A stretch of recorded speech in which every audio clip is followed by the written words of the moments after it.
सभी स्टूडेंट्स का memory management की एक और क्लास में स्वागत है। जैसा कि लास्ट क्लास में हम लोगों ने नॉन कॉन्टिग्युअस मेमोरी एलोकेशन के बारे में पढ़ना स्टार्ट किया था, जिसमें हम लोगों ने ये देखा था कि नॉन कॉन्टिग्युअस मेमोरी एलोकेशन की दो टेक्निक्स थी। पहला एक पेजिंग था और दूसरा हमारा सेगमेंटेशन था। तो लास्ट क्लास में हम लोगों ने पेजिंग के कॉन्सेप्ट को बहुत ही डिटेल में समझने की कोशिश की। अब आज की क्लास में नॉन कॉन्टिग्युअस मेमोरी एलोकेशन टेक्निक के अंदर सेगमेंटेशन के कॉन्सेप्ट को समझने की कोशिश करेंगे। तो हम लोग नॉन कॉन्टिग्युअस मेमोरी एलोकेशन के अंदर सेगमेंटेशन की तरफ बढ़ते हैं। सेगमेंटेशन की बात किया जाए तो सेगमेंटेशन जो है कि पेजिंग की तरह ही एक दूसरा नॉन कॉन्टिग्युअस मेमोरी एलोकेशन टेक्निक है। क्यों? क्योंकि हम लोग जान रहे हैं कि नॉन कॉन्टिग्युअस मेमोरी एलोकेशन के दो टेक्निक है, पेजिंग और सेगमेंटेशन। तो पेजिंग की तरह ही दूसरा जो टेक्निक है वो आपका सेगमेंटेशन। अब यहाँ पे जो सेगमेंटेशन में होता क्या है कि यहाँ पे प्रोसेस को हम लोग फिक्स्ड साइज पेजेस में ऐसे ही ब्लाइंडली जो है कि डिवाइड नहीं करते हैं। जबकि वहां पे हम लोगों ने देखा था कि सेकेंडरी मेमोरी को हम लोग क्या कर रहे थे, ब्लॉक्स में डिवाइड कर रहे थे और हर एक ब्लॉक को हम लोग पेज बोलते थे और हर एक पेज की साइज जो होती थी वो फिक्स होती थी। लेकिन यहाँ पे ऐसा नहीं, यहाँ पे उस प्रोसेस को फिक्स्ड साइज में डिवाइड करने की बजाय यहाँ पे प्रोसेस को हम लोग मॉड्यूल्स में डिवाइड करते। अब बात आएगी कि मॉड्यूल्स क्या होता है। मॉड्यूल्स का मतलब ये है कि जितने भी प्रोग्राम्स हैं, मान लीजिए जैसे हमारे सिस्टम के अंदर जितने भी प्रोग्राम्स हैं या जितने भी प्रोसेस हैं, हर एक प्रोसेस या फिर हर एक प्रोग्राम, ठीक है, वो एक मॉड्यूल की तरह काम करेगा। जैसे फॉर एग्जांपल हमने कोई प्रोग्राम बनाया, ठीक है, उसमें मान लीजिए स्क्वायर रूट निकालना है, तो उसका जो फंक्शन होगा, स्क्वायर रूट का जो फंक्शन है, ये एक मॉड्यूल है। इसी तरह से उस प्रोग्राम का एक मेन फंक्शन होगा, वो एक मॉड्यूल है। तो इस तरह से सेगमेंटेशन के अंदर हम प्रोसेसेस को फिक्स्ड साइज में डिवाइड ना करके यहाँ पे हम लोग प्रोसेसेस को मॉड्यूल्स में डिवाइड करते हैं। ठीक है, जैसा कि हम लोगों ने देखा था कि पेजिंग जो थी वो एक फिक्स्ड साइज पार्टीशनिंग स्कीम हुआ करती थी। पेजिंग के अंदर पेजिंग जो था वो एक फिक्स्ड साइज पार्टीशनिंग स्कीम थी। लेकिन सेगमेंटेशन के अंदर हम लोग फिक्स्ड साइज पार्टीशनिंग यूज नहीं करते हैं। यहाँ पे हम लोग वेरिएबल साइज पार्टीशनिंग स्कीम को यूज करते हैं। जैसा कि हम लोगों ने देखा था कॉन्टिग्युअस मेमोरी एलोकेशन के अंदर दो चीजें थी, पार्टीशनिंग की बात किया था, variable size partitioning and fixed size partitioning. तो फिक्स्ड साइज पार्टीशनिंग हम लोगों ने पेजिंग में कर लिया। अब सेगमेंटेशन के अंदर हम लोग वेरिएबल साइज पार्टीशनिंग करते हैं। यहाँ पे सेगमेंटेशन के अंदर जो सेकेंडरी मेमोरी और मेन मेमोरी होता है, इसको हम लोग अनइक्वल साइज में डिवाइड करते हैं। जबकि पेजिंग के अंदर क्या हो रहा था, इक्वल साइज फिक्स्ड पार्टीशनिंग हम लोग कर रहे थे। ठीक है, इक्वल साइज फिक्स्ड पार्टीशनिंग हम लोग कर रहे थे।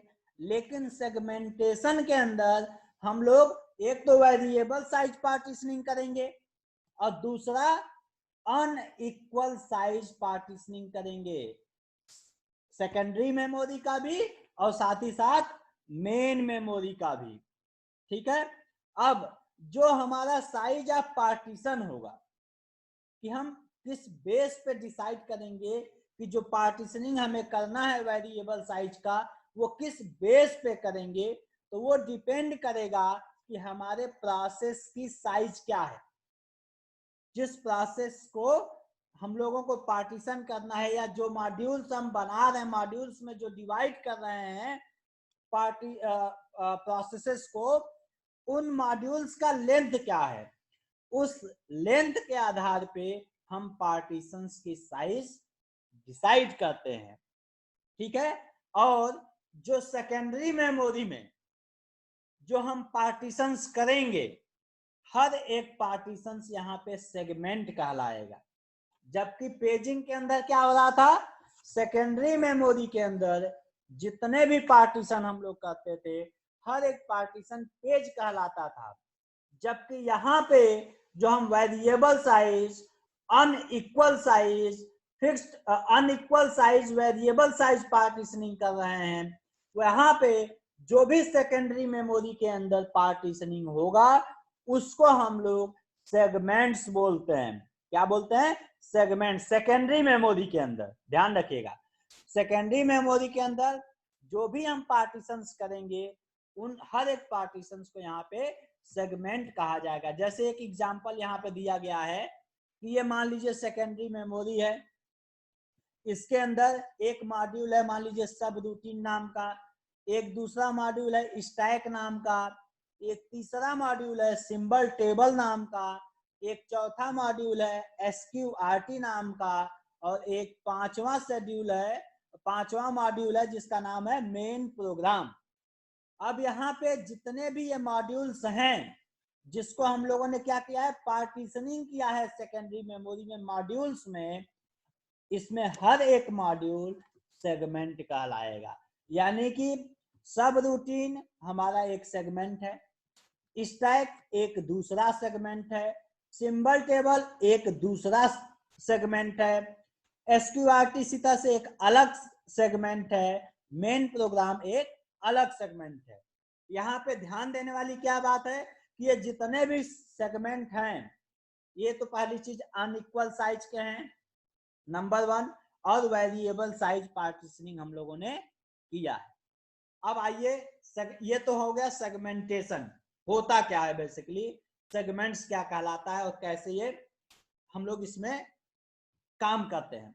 अब आइए इसके वर्किंग की बात करते हैं कि इसके अंदर जो हमारा बेसिकली लॉजिकल एड्रेस जो CPU जनरेट करता है उसको हम लोग फिजिकल एड्रेस में कैसे कन्वर्ट कर सकते हैं। यानी कि हम हार्डवेयर स्ट्रक्चर की बात करेंगे इसके सेगमेंटेशन की। तो जिस तरह से पेजिंग के अंदर एक पेज टेबल हम लोग उनके पास होता था, यानी पेज टेबल मेंटेन करते थे, यहाँ पे हर एक सेगमेंट के लिए हम लोग सेगमेंट टेबल मेंटेन करेंगे। यानी कि जो हमारा हार्डवेयर स्ट्रक्चर होगा सेगमेंटेशन का, इसके अंदर एक हम लोग सेगमेंट टेबल जो है कि मेंटेन करके करेंगे, मेंटेन करके चलेंगे। अब सेगमेंट टेबल एक ऐसी टेबल है जो कि हर एक सेगमेंट के, यानी जितने भी प्रोसेस हैं जो हम उसके सेगमेंट्स में उस प्रोसेस को डिवाइड कर रहे हैं, पार्टीशन कर रहे हैं, हर एक सेगमेंट की इंफॉर्मेशन को ये सेगमेंट टेबल स्टोर करता है। इस सेगमेंट टेबल के अंदर 2 कॉलम्स होंगे, इस सेगमेंट टेबल के अंदर 2 कॉलम होंगे। पहला जो कॉलम होगा ये बताएगा कि सेगमेंट की लेंथ क्या है, सेगमेंट की लेंथ क्या है या उस सेगमेंट की साइज क्या है, जिसको हम लोग लिमिट से डिनोट करेंगे। लिमिट यानी सेगमेंट टेबल में 2 कॉलम होंगे, पहला जो कॉलम होगा वो होगा लिमिट और दूसरा जो कॉलम होगा वो होगा बेस। और ये जो लिमिट पहला कॉलम है ये बताएगा कि उस सेगमेंट की लेंथ कितनी है, उस सेगमेंट की साइज कितनी है।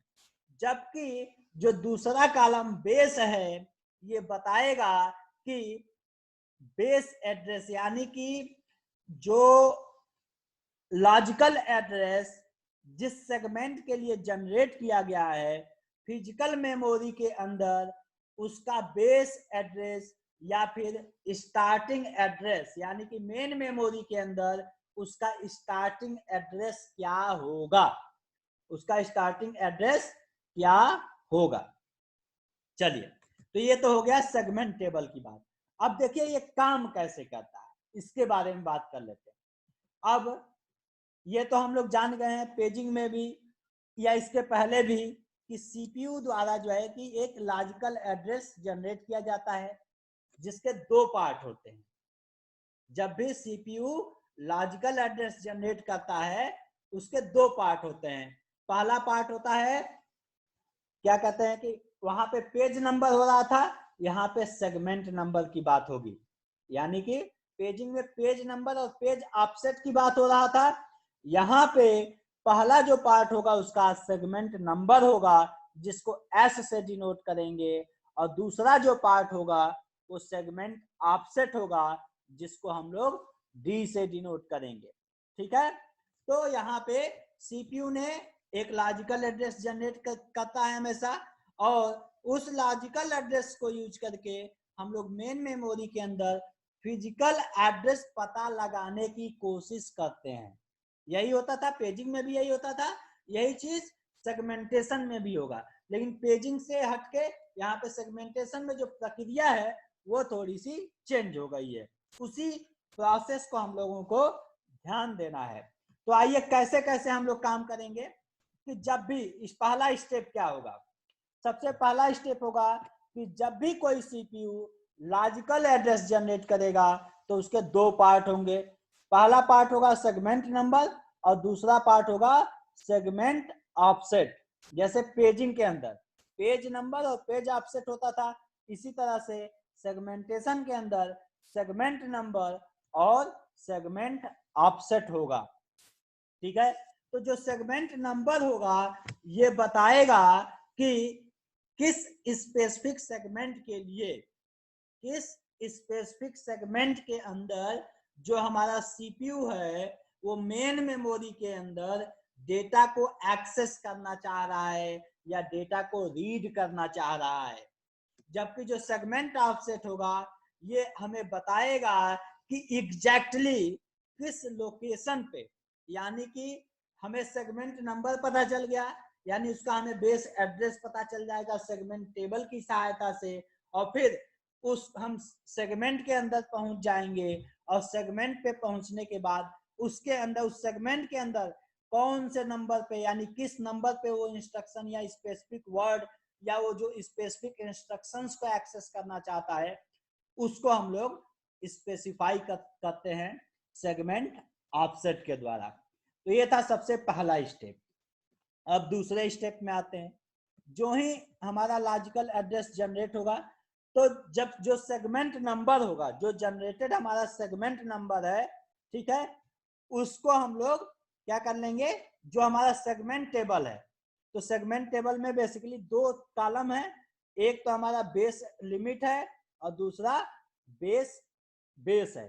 ठीक है, पहला लिमिट है और दूसरा बेस है। अब यहाँ पे क्या किया जाएगा कि जो हमारा सेगमेंट नंबर जनरेट हुआ है उसकी करस्पॉन्डिंग एड्रेस, करस्पॉन्डिंग एंट्री जो है सेगमेंट टेबल के अंदर हम लोग क्या करते हैं, सर्च करते हैं कि ये सेगमेंट नंबर इस सेगमेंट टेबल के अंदर कहाँ पे आएगा।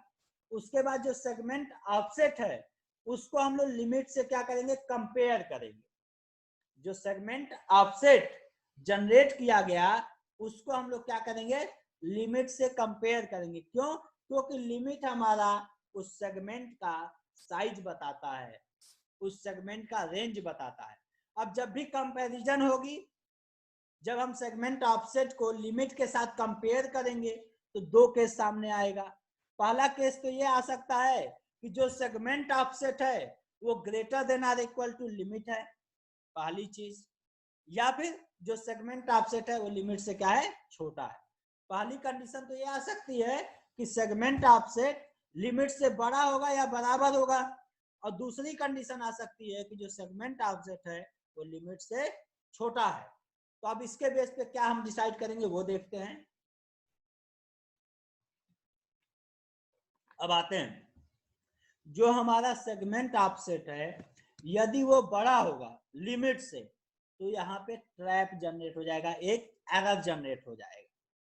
यदि सेगमेंट ऑफसेट छोटा है लिमिट से, तो इसका मतलब है कि जो रिक्वेस्ट है सीपीयू द्वारा जो रिक्वेस्ट किया गया है वो एक वैलिड रिक्वेस्ट, वो एक वैलिड रिक्वेस्ट है। उस केस में जो ये सेगमेंट ऑफसेट है इसको हम लोग सेगमेंट टेबल के अंदर पर्टिकुलर सेगमेंट के बेस एड्रेस के साथ ऐड करके, बेस एड्रेस के साथ ऐड करके हम लोग एक्चुअल क्या कहते हैं, एक्चुअल फिजिकल एड्रेस पता लगा लेते हैं। इसको ये जितनी स्टेप्स हम लोगों ने देखा है, आइए इसको डायग्राम के माध्यम से समझने की कोशिश करते हैं और इसको समझने की कोशिश करते हैं कि ये कैसे काम करता है। तो ये हमारा हार्डवेयर स्ट्रक्चर है, डिजाइन है, जिसके अंदर ये सीपीयू है जो कि लॉजिकल एड्रेस यहाँ पे जनरेट करता है, जिसके दो पार्ट हैं, एस यानी सेगमेंट नंबर और डी जो है सेगमेंट ऑफसेट। ठीक है, ये हमारी सेगमेंट टेबल है जिसके अंदर दो कॉलम है, एक लिमिट है और दूसरा बेस है, और यहाँ पे अपना सेगमेंट नंबर किनारे आ जाएंगे कि किस सेगमेंट नंबर का क्या लिमिट है, क्या बेस है, इस सेगमेंट नंबर का ये लिमिट है, ये बेस है, इस सेगमेंट नंबर का ये लिमिट है, पूरी ये टेबल मेंटेन रहेगी। ठीक, और ये हमारी फिजिकल मेमोरी यानी मेन मेमोरी है जिसके अंदर हमें फिजिकल एड्रेस का पता लगाना है। आइए अब शुरू करते हैं। अब हमने आपको पहला स्टेप बताया कि जब भी सीपीयू कोई लॉजिकल एड्रेस जनरेट करेगा तो वो सेगमेंट नंबर बताएगा और सेगमेंट ऑफसेट बताएगा। तो उस सेगमेंट नंबर को, ठीक है, करस्पॉन्डिंग सेगमेंट टेबल के अंदर उसकी एंट्री को हम लोग मार्क करेंगे। ठीक है, कि उस एंट्री का लिमिट क्या है, बेस क्या है, और फिर इस लिमिट को, उस करस्पॉन्डिंग सेगमेंट के लिमिट को इस सेगमेंट ऑफसेट के साथ कंपेयर कराएंगे, चेक करेंगे कि ये जो सेगमेंट ऑफसेट है इस लिमिट से बड़ा है कि छोटा है। ठीक है, छोटा है कि बड़ा है। तब देखिए, यदि ये जो सेगमेंट ऑफसेट है इस लिमिट से छोटा नहीं है, लेस देन का यहाँ पे सिंबल लगा हुआ है, यदि ये छोटा नहीं है तो ट्रैप यानी एक एड्रेसिंग एरर आ जाएगा, यानी कि जो एड्रेस जनरेट करने की कोशिश कर रहा है सीपीयू वो एक्चुअल में एग्जिस्ट ही नहीं करता है मेन मेमोरी के अंदर, ये बताता है। ठीक है, यानी कि एक दूसरे अपने सेगमेंट से अलग कहीं पे जो है कि ये क्या करने की कोशिश कर रहा है, एक्सेस करने की कोशिश कर रहा है। लेकिन यदि ये सेगमेंट ऑफसेट जो सीपीयू द्वारा जनरेट किया गया है, यदि ये इस लिमिट से छोटा है, यस यदि है, तो इस सेगमेंट ऑफसेट को, ध्यान दीजिएगा, इस सेगमेंट ऑफसेट को इसके सेगमेंट टेबल के बेस एड्रेस के साथ जोड़ दिया जाता है और हमें इस मेन मेमोरी के अंदर फिजिकल एड्रेस प्राप्त हो जाएगा। इस मेन मेमोरी के अंदर फिजिकल एड्रेस हमें क्या मिल जाएगा, प्राप्त हो जाएगा। इतना क्लियर है सबको? अब आइए एक एग्जांपल से इसको समझने की कोशिश करते हैं। आइए देखें, ये है एग्जांपल। तो एक हमारे पास ये सेकेंडरी मेमोरी है जिसके अंदर ये हमारे पास 5 सेगमेंट है, segment 0, segment 1, segment 2, segment 3 and segment 4। ठीक है, इन पांचों सेगमेंट के लिए एक यहाँ पे सेगमेंट टेबल मेंटेन की गई है जिसमें 0 वाले सेगमेंट का लिमिट इतना है, बेस इतना है, 1 वाले सेगमेंट का लिमिट इतना है, बेस इतना है, 2 वाले सेगमेंट का लिमिट इतना है और बेस इतना है, 3 वाले का लिमिट इतना है, बेस इतना है, 4 वाले का लिमिट इतना है, बेस इतना है। ठीक है, 4700। क्लियर है? अब आइए, एक हमने, ये हमारा मेन मेमोरी है जिसके अंदर अनइक्वल साइज के बहुत सारे पार्टीशनिंग है, जैसे 0 से लेकर 1400। ठीक, अब क्योंकि बेस एड्रेस यहाँ देखिए, 0 का बेस एड्रेस स्टार्टिंग एड्रेस क्या होगा, 1400, और टोटल कितना चाहिए इनको, 1000 उसकी साइज है, तो 1400 से 2400 के बीच में सेगमेंट 0 होगा।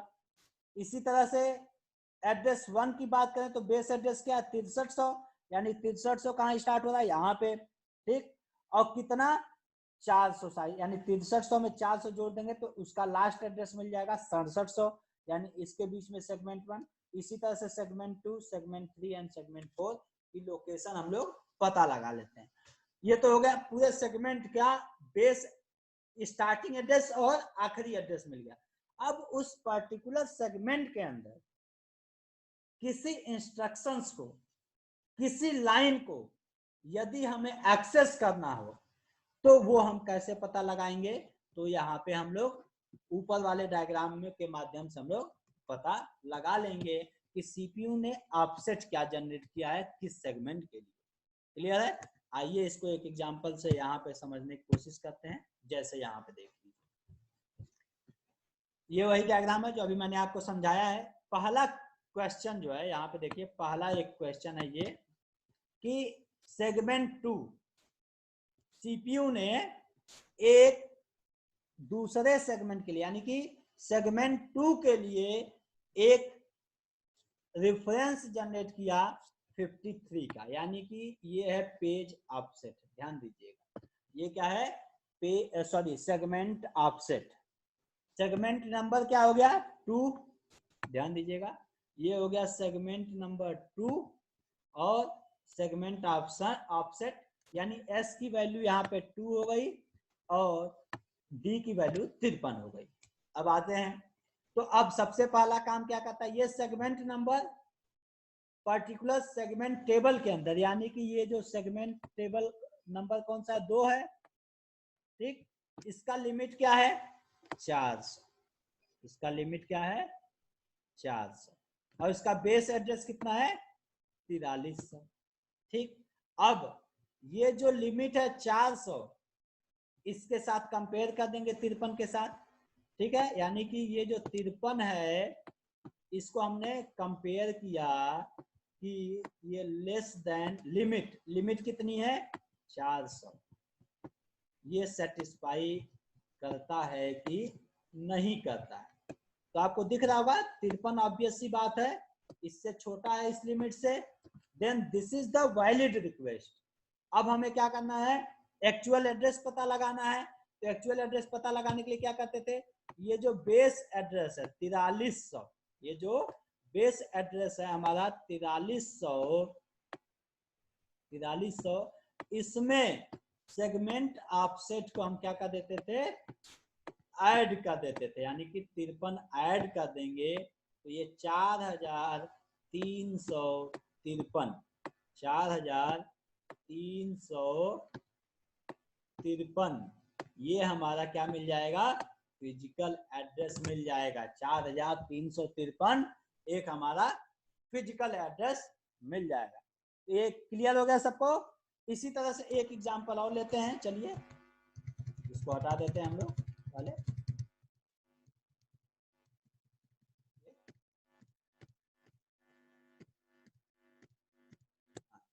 अब आइए दूसरे एग्जांपल पे आते हैं। एक तो ये एग्जांपल हो गया, अब दूसरे एग्जांपल है। अब सीपीयू ने जो जनरेट किया वो सेगमेंट नंबर जनरेट किया 3 और जो ऑफसेट जनरेट किया वो 852। तो सबसे पहले हम इस सेगमेंट टेबल में जाएंगे और सेगमेंट नंबर 3 के करस्पॉन्डिंग एंट्री क्या है? लिमिट है 1100 और बेस एड्रेस कितना है? 3200। ठीक है, बेस एड्रेस 3200 और लिमिट कितना है? 1100। अब इस 1100 को इस 852 से कंपेयर करेंगे, चेक करेंगे कि ये जो 852 है हमारा, ये जो 852 है हमारा इस लिमिट से छोटा है कि नहीं, 1100 से छोटा है कि नहीं, यानी छोटा आपको दिख भी रहा है। अब क्या कर देंगे? इस 3200 के अंदर इस 852 को ऐड कर देंगे। इस 3200 के अंदर 852 को ऐड कर देंगे तो हमें इसके लिए एक्चुअल उसका फिजिकल एड्रेस मिल जाएगा। तो 3200 प्लस 852 जोड़ेंगे तो कितना आ जाएगा? ये 4052 आएगा। 3200 प्लस 800 4000 और प्लस 52, यानी 4052 हमारा फिजिकल एड्रेस मिल जाएगा। अब एक एग्जांपल और देखते हैं हम लोग, चलिए देखते हैं। चलिए एक तीसरा एग्जांपल है हमारे पास कि सेगमेंट नंबर जो जनरेट किया गया सीपीयू द्वारा वो 0 और जो ऑफसेट जनरेट किया गया वो 1222 का किया गया। अब आइए चेक करते हैं। सेगमेंट 0 यहाँ रहा पहला, इसके करस्पॉन्डिंग लिमिट की वैल्यू क्या है 1000। अब ये चेक करेंगे कि ये जो 1222 है यानी कि जो सेगमेंट ऑफसेट है ये इससे क्या होना चाहिए, छोटा होना चाहिए, किससे, जो लिमिट है। और यहाँ पे लिमिट कितनी है 1000 है, लिमिट कितनी है 1000 है। अब इससे जब कंपेयर करेंगे तो आपको दिख रहा होगा कि ये ट्रू नहीं है, ऐसा नहीं है 1222 is less than 1000, no this is not true. इसका मतलब इस केस में जो है ऑपरेटिंग सिस्टम क्या कर देगा, एरर जनरेट कर देगा, यानी इस केस में आपका ट्रैप होगा, यानी कि ट्रैप या फिर एड्रेसिंग एरर, ट्रैप या फिर एड्रेसिंग एरर आ जाएगा। क्लियर है? तो उम्मीद करता हूं कि ये आपको बहुत अच्छे से समझ में आ गया होगा। आगे चलते हैं, इसके एडवांटेजेस और डिसएडवांटेजेस की बात भी हम लोग करते हैं।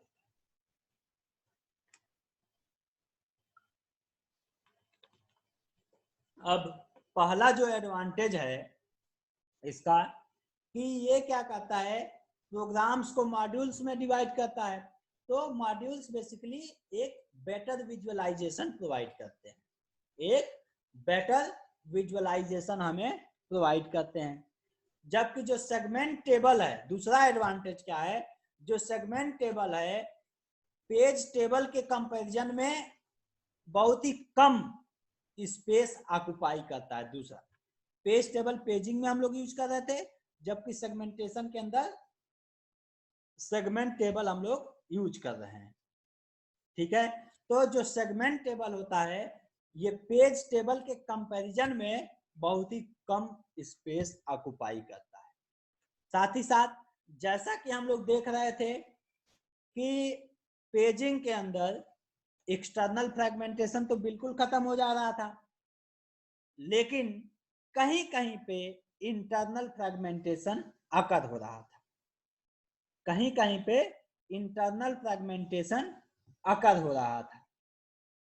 अब जब इंटरनल फ्रेगमेंटेशन अकर हो रहा था तो सेगमेंटेशन ने क्या किया, उस इंटरनल फ्रेगमेंटेशन को भी क्या कर दिया, सॉल्व कर दिया।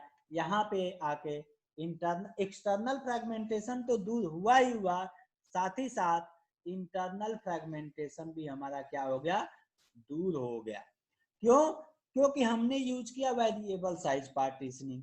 ठीक है, अब वेरिएबल साइज पार्टीशनिंग है वो भी अनइक्वल साइज के, यानी जिस मॉड्यूल की जितनी जरूरत है उसकी लेंथ के अकॉर्डिंग हम लोग सेगमेंट में उसको पार्टीशन करते हैं। डिसएडवांटेज की बात किया जाए तो एक डिसएडवांटेज ये है कि जो हमें क्या करना है, हर एक प्रोसेस के लिए जो सेगमेंट टेबल मेंटेन करना पड़ा, यानी हर एक प्रोसेस का लिमिट क्या है, उसका बेस एड्रेस क्या है, हर एक टेबल, हर एक प्रोसेस के लिए जो सेगमेंट टेबल जो मेंटेन करना पड़ रहा है ये एक ओवरहेड है, यानी इसकी वजह से थोड़ा हमारा प्रोसेसिंग स्लो हो सकता है और जो है कि इसमें टाइम कंज्यूम हो सकता है। दूसरा कि जहां पे भी मेमोरी एक्सेस की बात आएगी तो थोड़ा टाइम इसमें ज्यादा लगता है, क्योंकि जब भी कोई इंस्ट्रक्शंस को हमें फेच करना होगा तो उसके लिए हमें सबसे पहले जो है सेगमेंट टेबल में जाएंगे, फिर कंपैरिजन करेंगे। ठीक है, कंपैरिजन करने के बाद फिर हम मेन मेमोरी के अंदर इंस्ट्रक्शंस को फेच करते हैं, जिसमें जो है टाइम इंक्रीज हो सकता है। तीसरा जो डिसएडवांटेज है कि जो सेगमेंट्स हैं, जो अनइक्वल साइज के सेगमेंट्स हैं, ये जो है कि स्वैपिंग में हेल्प नहीं करते हैं। स्वैपिंग का कॉन्सेप्ट आपको पता ही है, तो स्वैपिंग में हेल्प नहीं करते हैं। स्वैप इन स्वैप आउट करने में कि पता चला हमारे पास अभी मेन मेमोरी में मान लीजिए किसी साइज का है, जब हम उसको वापस स्वैप आउट करेंगे तो उस साइज का सेगमेंट सेकेंडरी मेमोरी में कोई पार्टीशन हो ही ना, तो स्वैपिंग में ये बहुत ज्यादा सूट नहीं करता है। तो ये पूरा कॉन्सेप्ट था आपका सेगमेंटेशन का। उम्मीद करता हूं कि सेगमेंटेशन आप लोगों को बहुत ही अच्छे से समझ में आया होगा। अब एक लास्ट टॉपिक आपका बचता है जिसका नाम है पेजिंग। मेमोरी मैनेजमेंट के अंदर मेमोरी मैनेजमेंट के अंदर जो लास्ट टॉपिक बचता है वो है वर्चुअल मेमोरी। तो आइए इसको भी हम लोग कंप्लीट कर लेते हैं ताकि ये यूनिट का आज समापन हो जाए। तो आइए हम लोग शुरू करते हैं, वर्चुअल मेमोरी का कॉन्सेप्ट शुरू करते हैं। तो जो वर्चुअल मेमोरी का कॉन्सेप्ट है, इस पे जनरली आप लोगों के एग्जाम में नोट्स लिखने के लिए आएगा 5 नंबर में, right short note on virtual memory type का क्वेश्चन आएगा। तो वर्चुअल, जैसा कि नाम ही बता रहा है वर्चुअल मेमोरी, इसका मतलब ये है कि ये एक ऐसी मेमोरी है जो एक्चुअल में एग्जिस्ट नहीं करती है, लेकिन लोगों को लगता है कि हमारे पास कोई एक ऐसी मेमोरी है जो कि हमारे मेन मेमोरी से भी बड़ी है, जो कि हमारे मेन मेमोरी से भी बड़ी है। एक ऐसा भ्रम, एक्चुअल में ऐसा है नहीं, लेकिन हमें ऐसा लगता है कि हमारे पास एक ऐसी मेमोरी है जो कि मेन मेमोरी से भी बड़ी है। तो ये जो इल्यूजन है, ये जो इल्यूजन है, ये जो भ्रम है, यही एक्चुअली वर्चुअल मेमोरी है। यही क्या है? एक वर्चुअल मेमोरी है। जैसे एक, चलिए एक रियल लाइफ एग्जांपल से बात करते हैं कि मान लीजिए हमारे लैपटॉप या कंप्यूटर में 1 GB की रैम है। मान लीजिए 1 GB की रैम है और हमारे हार्ड डिस्क के अंदर हमने कोई, मान लीजिए फिल्म, कोई मूवी मान लीजिए सेव कर रखा है जो कि 2 GB की है। मूवी की जो साइज है वो 2 GB की है, जबकि जो हमारी मेन मेमोरी रैम है उसकी साइज 1 GB की रैम है हमारे पास। अब हम 2 GB के मूवी को जब देखना स्टार्ट करते हैं तो ऐसा तो होता नहीं है कि दो भाई 1 GB का रैम है तो 1 GB की मूवी दिखाएगा, आगे का दिखाएगा ही। इसका मतलब वो 2 GB का जो पूरा प्रोसेस है, जो पूरा मूवी है, वो हमारे मेन मेमोरी में आता है। हमें तो यही है, क्योंकि 2 GB की जो मूवी है वो हम बिना किसी रुकावट के देख लेते हैं कि नहीं देख लेते हैं? बिल्कुल देख लेते हैं। तो अब हमारी रैम क्या है? 1 GB की, और मूवी जो सेकेंडरी स्टोरेज से जो मेन मेमोरी में आके जो मूवी हमारी रन कर रही है वो है 2 GB की। यानी कि एक ऐसी, यानी कि मेन मेमोरी तो हमारी 1 ही GB की है और जो लोड हो रहा है सेकेंडरी स्टोरेज से, हार्ड डिस्क से मूवी रन करने के लिए रैम है, वो है 2 GB की। ये जो रन करता है ये बेसिकली वर्चुअल मेमोरी के ही कॉन्सेप्ट पे रन करता है। ठीक है, तो बेसिकली क्या है कि वर्चुअल मेमोरी एक ऐसी टेक्निक है, it is a technique that allows the execution of process that are not completely in memory. इसका क्या मतलब हुआ कि एक ऐसी टेक्निक है वर्चुअल मेमोरी जो मेन मेमोरी के अंदर कंप्लीटली वो है नहीं। ऑब्वियस सी बात है, 2 GB की मूवी है तो, लेकिन रैम की साइज, मेन मेमोरी की साइज 1 GB की है, तो ये तब पर भी हमारी मूवी रन कर रही है, जबकि पूरी की पूरी मूवी 2 GB हमारे रैम में है नहीं। तो वर्चुअल मेमोरी एक ऐसी टेक्निक है that allows the execution of process that are not completely in memory. Part में तो है लेकिन वो कंप्लीटली मेन मेमोरी में नहीं है, फिर भी वो उस प्रोसेस का एग्जीक्यूशन हो रहा है। प्रोसेस का यहाँ पे मूवी है। ठीक है, ये एक देखिए, जैसे एक एग्जांपल है, ये हमारा सेकेंडरी स्टोरेज है, ये मेन मेमोरी है, ये हमारी पेज टेबल है। ठीक है, और ये हमारी एक वर्चुअल मेमोरी है जो कि बेसिकली क्या है, इसको हम लोग लॉजिकल एड्रेस स्पेस भी बोलते हैं। LAS का मतलब लॉजिकल एड्रेस स्पेस, जहाँ पे सारे ही एड्रेसेस यहाँ पे हम लोगों ने स्टोर करके रखे हुए हैं हर एक प्रोसेस। ठीक है, अब इसके फायदे क्या हैं, वर्चुअल मेमोरी के क्या क्या फायदे हैं? तो जो सबसे पहला फायदा है वर्चुअल मेमोरी का वो ये है कि प्रोग्रामर को बिल्कुल ये चिंता करने की जरूरत नहीं है कि हमारे फिजिकल मेमोरी में कितनी साइज अवेलेबल है, यानी कि जो हमारी मेन मेमोरी है वो कितने साइज की है, इसके लिए प्रोग्रामर को चिंता करने की जरूरत नहीं है। हमारा प्रोसेस कितना भी बड़ा होगा, कितने भी बड़े साइज का होगा, ये जो हमारी वर्चुअल मेमोरी है ये उसको रन कराएगी। मेन मेमोरी की साइज कितनी है इससे बिल्कुल भी चिंता करने की जरूरत नहीं है, बिल्कुल भी परेशान होने की जरूरत नहीं है। तो वर्चुअल मेमोरी का ये सबसे पहला फायदा। दूसरा फायदा क्या है कि bigger size program can now easily be executed. ये अभी हम लोगों ने डिस्कस कर लिया है कि 1 GB की रैम 2 GB का प्रोग्राम आसानी से एग्जीक्यूट कर रहा है। तो जो बिगर साइज के प्रोग्राम्स हैं वो आसानी से एग्जीक्यूट हो सकते हैं वर्चुअल मेमोरी की हेल्प से। वर्चुअल मेमोरी का जो तीसरा एडवांटेज है, फायदा है, ये एक्सटर्नल फ्रैगमेंटेशन को रिड्यूस करता है। वर्चुअल मेमोरी एक्सटर्नल फ्रैगमेंटेशन को क्या करता है, रिड्यूस करता है। साथ ही साथ जो चौथा पॉइंट है वर्चुअल मेमोरी के अंदर कि किसी भी प्रोसेस के द्वारा जो मेमोरी स्पेस यूज किया जाता है, जो मेमोरी स्पेस की मात्रा यूज किया जाता है वो वैरी करता है depending upon the it's memory residence, यानी कि जो मेन मेमोरी के अंदर कितनी स्पेस है और एक प्रोसेस के द्वारा कितने स्पेस की आवश्यकता है वो वैरी करता है। ठीक है, साथ ही साथ इसकी वजह से होता क्या है कि अब जब वैरी करेगा तो जितने भी इंपॉर्टेंट प्रोसेसेस होंगे, जितने भी इंपॉर्टेंट प्रोसेसेस होंगे मे बी स्पीड अप।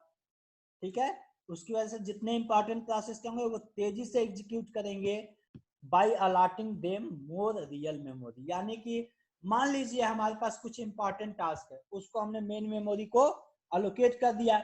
अब मान लिया बहुत इंपॉर्टेंट नहीं है तो उसको वर्चुअल मेमोरी हैंडल करेगा। तो इसके बाद जब मेन मेमोरी को रियल मेमोरी उसको अलॉट करेंगे हम लोग, तो उसकी वजह से उसका जो इंपॉर्टेंट प्रोसेसेस है उनका एग्जीक्यूशन तेज हो जाएगा। साथ ही साथ वर्चुअल मेमोरी को हम जब यूज करेंगे तो इसकी वजह से degree of multi programming increase हो जाएगा, यानी कि एक टाइम पे एक से ज्यादा प्रोग्राम्स हम क्या कर सकते हैं, एग्जीक्यूट करा सकते हैं, तो उसकी संख्या बढ़ जाएगी, यानी degree of multi programming will be increased. साथ ही साथ ये जो वर्चुअल मेमोरी का कॉन्सेप्ट है इसको इम्प्लीमेंट किया जाता है डिमांड पेजिंग के माध्यम से। कॉन्सेप्ट है डिमांड पेजिंग, उसके हेल्प से, उसकी सहायता से हम लोग वर्चुअल मेमोरी के कॉन्सेप्ट को इम्प्लीमेंट करते हैं। तो आइए थोड़ा सा ओवरव्यू हम लोग डिमांड पेजिंग के बारे में भी ले लेते हैं कि डिमांड पेजिंग होता क्या है और ये कैसे काम करता है। तो डिमांड पेजिंग जो है एक बेसिकली कॉम्बिनेशन है पेजिंग का, जो अभी हम लोग पहले पढ़े पेजिंग का कॉन्सेप्ट, और स्वैपिंग का। दो चीजों से मिलके हमारा डिमांड पेजिंग बनता है कि जिस पेज की जब डिमांड होगी तभी उसको अलोकेट कर दिया जाएगा, यानी तभी स्वैप इन या स्वैप आउट किया जाएगा। यानी कि दो कॉन्सेप्ट से मिलकर डिमांड पेजिंग बनता है।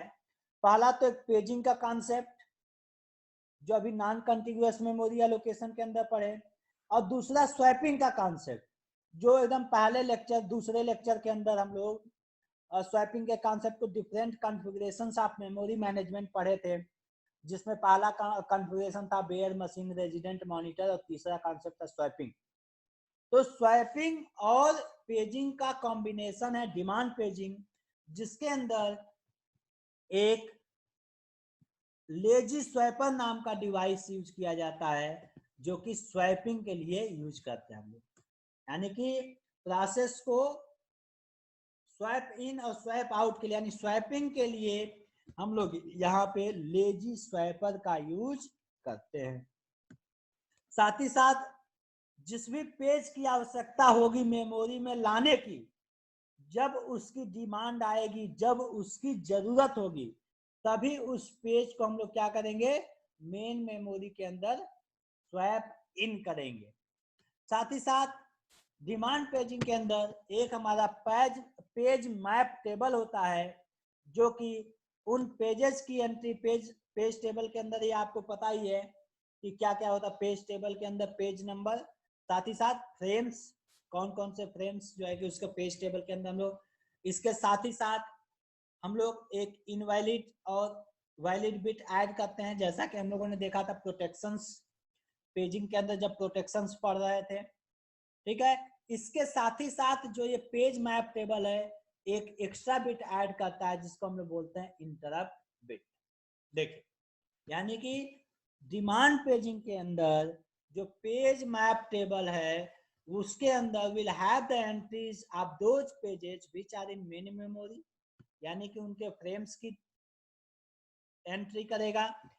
अदर बिट एक वैलिड या इनवैलिड बिट हम यूज करेंगे, जो कि उस प्रोटेक्शन ऑफ जॉब या उस प्रोटेक्शन ऑफ प्रोसेस के लिए हम लोग यूज करते हैं। इसके अलावा हमारे पास एक होता है FMT, जिसको हम लोग बोलते हैं फाइल मैप टेबल, जो कि सेकेंडरी स्टोरेज के अंदर एड्रेस को देता है, जो कि लॉजिकल एड्रेस स्पेस के अंदर जितने भी पेजेस कंटेन हैं, उनका जो है कि सेकेंडरी स्टोरेज के अंदर क्या एड्रेस है, ये हमारा बताता है फाइल मैप टेबल FMT। साथ ही साथ ये जो पेज मैप टेबल है, इसके अंदर हम लोग एक एक्स्ट्रा बिट और ऐड करते हैं, जिसका नाम है इंटरप्ट बिट। ये बताता है कि जब भी इस इंटरप्ट बिट की वैल्यू 0 होगी, जब भी इस इंटरप्ट बिट की वैल्यू 0 होगी, इसका मतलब वो पेज जो है मेन मेमोरी के अंदर अवेलेबल है। और जब भी इस इंटरप्ट बिट की वैल्यू 1 होगी, तो ये बताएगा कि पेज जो है मेन मेमोरी के अंदर उपलब्ध नहीं है, मेन मेमोरी के अंदर अवेलेबल नहीं है। जब भी इस तरह की सिचुएशन आएगी, जब हमें ये पता चलेगा कि जो CPU द्वारा जो लॉजिकल एड्रेस जनरेट किया गया और उसके अंदर जिसका एड्रेस दिया गया, वो पेज मेन मेमोरी के अंदर यदि एग्जिस्ट नहीं करता है, तो इस सिचुएशन को हम लोग बोलेंगे पेज फॉल्ट। क्या बोलेंगे? Page fault.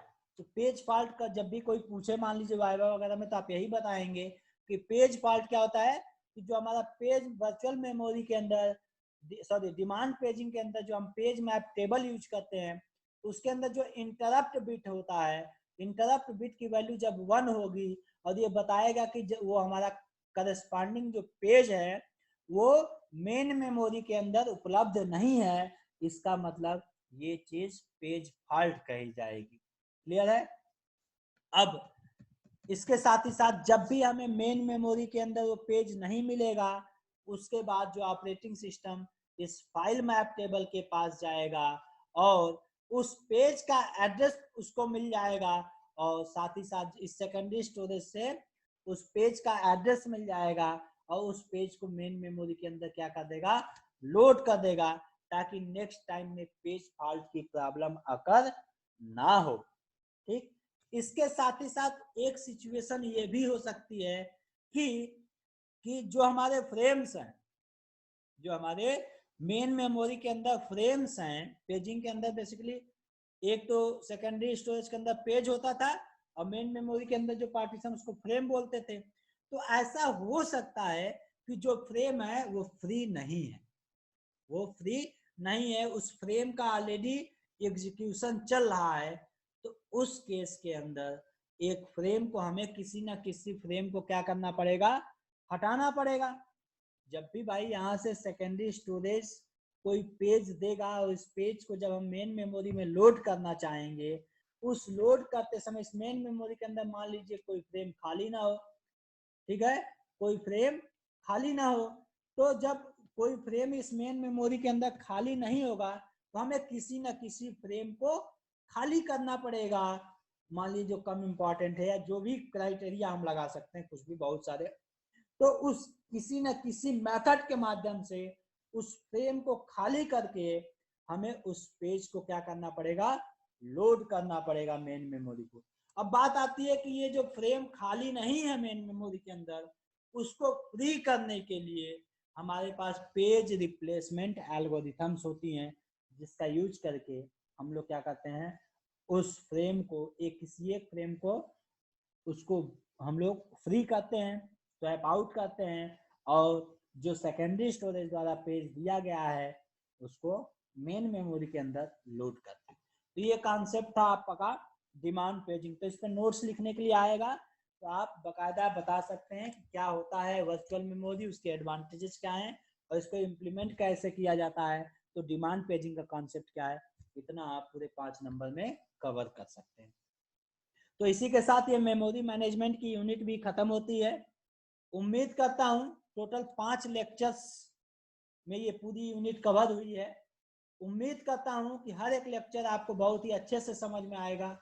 ये पूरी unit examination point of view से बहुत ही इंपॉर्टेंट। आपको यहाँ पे मैं एक चीज और बताना चाहूंगा कि मेमोरी मैनेजमेंट तक, यानी कि पहला ऑपरेटिंग सिस्टम का बेसिक्स वाली यूनिट हो गई, प्रोसेस मैनेजमेंट हो गया, डेडलॉक हो गया और मेमोरी मैनेजमेंट, यहाँ तक के पोर्शन में लगभग मान के चलिए कि 40 नंबर आपके एग्जाम में कवर हो जाते हैं, मिनिमम 40 नंबर, तो 40 से 45 भी हो सकता है। तो इसलिए अभी तक जितना आप लोगों को पढ़ाया गया है इसको बहुत ही अच्छे से आप लोग तैयार कर लेंगे, तो एग्जामिनेशन पॉइंट ऑफ व्यू से आप लोगों का बहुत ही अच्छा जो है कि कवरेज हो जाएगा। तो आज के लिए इतना ही, फिर मिलेंगे अगले लेक्चर में अगली यूनिट के साथ। धन्यवाद।